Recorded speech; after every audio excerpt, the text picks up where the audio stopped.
ഇന്ന് നമുക്ക് പെട്ടെന്ന് ഉണ്ടാക്കാൻ പറ്റിയ നല്ലൊരു കിടിലൻ ബിരിയാണിയാണ് കേട്ടോ. ഇത് നമ്മൾ ചോറ് വേറെ ഇറച്ചി വേറെയാണ് മസാല വേറെ ഉണ്ടാക്കുന്നത്. അങ്ങനെ ഉണ്ടാക്കിയാണെങ്കിലും ചോറ് കഴിക്കാൻ നല്ല ടേസ്റ്റാണ്. ചോറ് മാത്രം കഴിക്കാനാണെങ്കിലും ഇതിൻ്റെ മസാല ആണെങ്കിലും ഒരു പ്രാവശ്യം നിങ്ങൾ ഉണ്ടാക്കി നോക്കിട്ടോ. അപ്പോൾ ഇതെങ്ങനെ ഉണ്ടാക്കുന്നത് കണ്ടു നോക്കിയാലോ. അതിന് നമുക്ക് ആദ്യം ചിക്കൻ ഒന്ന് മാരിനേറ്റ് ചെയ്തെടുക്കണം. അതിലേക്ക് ഞാൻ എടുക്കുന്നത് മുളക് പൊടി, മഞ്ഞൾപ്പൊടി, ഉപ്പ്, കുറച്ച് വിനാഗിരി അല്ലെങ്കിൽ നാരങ്ങ നീര്. വിനാഗിരിയോ നാരങ്ങ നീരോ ഇട്ടിട്ട് നന്നായിട്ട് ചിക്കൻ കുഴച്ച് വെക്കട്ടോ. കുഴച്ചിട്ട് ഒരു മണിക്കൂർ അരമണിക്കൂറും മാറ്റി വെക്കുക. എന്നിട്ട് അരമണിക്കൂർ കഴിഞ്ഞതിന് ശേഷം നമുക്ക് ചിക്കൻ ഒന്ന് വേവിച്ചെടുക്കാം. അത് ഒരു കപ്പ് വെള്ളം ഒഴിച്ചിട്ട് ചിക്കൻ ഒന്ന് 10 മിനിറ്റ് കുക്ക് ചെയ്തെടുക്കുക. എന്നിട്ട് ചിക്കനിലെ വെള്ളം ഒന്ന് മാറ്റി വെച്ചതിന് ശേഷം കുറച്ച് എണ്ണ ഒഴിച്ച് നമുക്ക് ഈ ചിക്കൻ ഒന്ന് ഫ്രൈ ചെയ്തെടുക്കണം. അങ്ങനെ ചിക്കൻ മുഴുവൻ ഞാൻ ഫ്രൈ ചെയ്തെടുത്തതിന് ശേഷം പിന്നെ അതിലേക്ക് ഞാൻ അതേ എണ്ണയിലേക്ക് തന്നെയാണ് കുറച്ച് ഉള്ളി ഇട്ടിട്ട് 4 ഉള്ളി ഇട്ടിട്ടുണ്ട്. അത് നന്നായി വഴന്നതിന് ശേഷം 2 ടേബിൾ സ്പൂൺ ഇഞ്ചി, വെളുത്തുള്ളി, വലിയ ജീരകം, പച്ചമുളകൊക്കെ പാടെ അരച്ചതാണ്.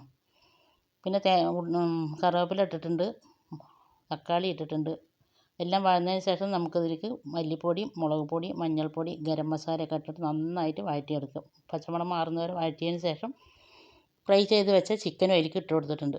ചിക്കൻ ഇട്ട് കൊടുത്തതിന് ശേഷം നമ്മൾ ചിക്കൻ വേവിച്ച വെള്ളവും അതിലേക്ക് ഒഴിച്ച് കൊടുക്കുക. ഇനി ഈ വെള്ളത്തിൽ കിടന്നിട്ട് നമ്മുടെ ചിക്കന് കുറച്ചും കൂടി ഒന്ന് വെന്ത് കിട്ടണം.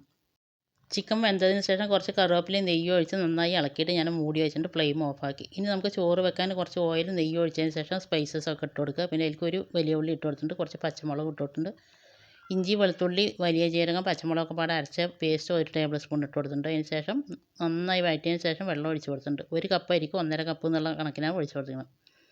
അതിൽ നമ്മൾ കഴുകി വാര വെച്ച അരി ഇട്ട് കൊടുക്കുക. വെള്ളം തിളച്ചതിന് ശേഷം കേട്ടോ. ആവശ്യത്തിന് ഉപ്പ് ഇട്ട് കൊടുക്കുക. പിന്നെ ഞാൻ അതിലേക്ക് ഒരു ക്യാരറ്റ് ഇട്ട് കൊടുത്തിട്ടുണ്ട്. ഇനി അത് മൂടി വെച്ചതിന് ശേഷം ഒരു 10-12 മിനിറ്റ് ആകുമ്പോഴേക്കും നമ്മുടെ ചോറ് വെന്ത് കിട്ടും. ചോറ് വെന്തതിന് ശേഷം ഞാൻ അതിലേക്ക് 2 സ്പൂൺ നെയ്യ് ഒഴിച്ച് കൊടുക്കുന്നുണ്ട്.